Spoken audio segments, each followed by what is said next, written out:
I do promise a short episode. I'll see if we can keep to that. Who knows? But during this crafting of these ideas and putting them together, I just have encountered so many personal stories. People who are very much in the midst of a dark night of their soul, or their families are in the midst of a dark night of the soul, and they look around.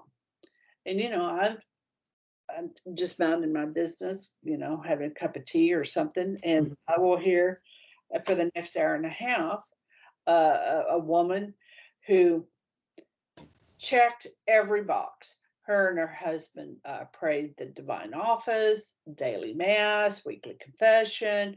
They taught at the church.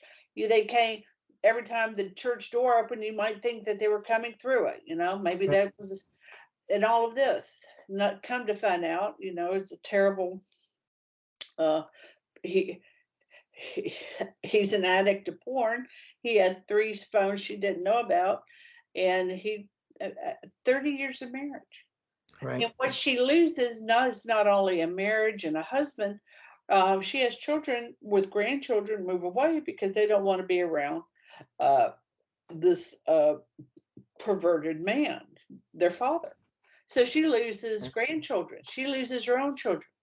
And you see I've in been that. duped. Right. There's the charge. Right, there's the charge. Yeah, and you think about that like before with all the different little metaphors that we were talking about how essential it is to prune early lest you become deformed.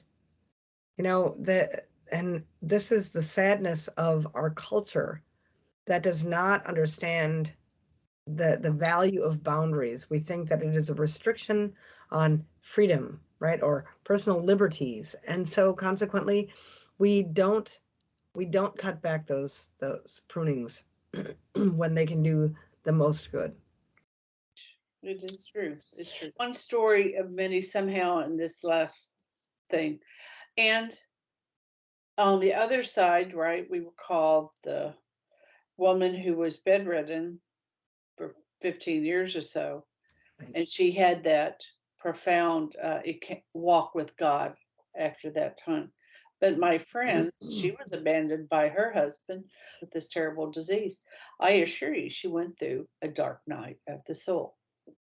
So, yeah. Yeah, absolutely. Are we good? Is that short enough? I guess I think my guardian angel is saying you're done. We're done, my friends. We're done. All right. We will see you when we see you. Isn't that a truism? And as my sister used to say, unless I see you first. Unless we see you first. Till then, VIII Sriracha.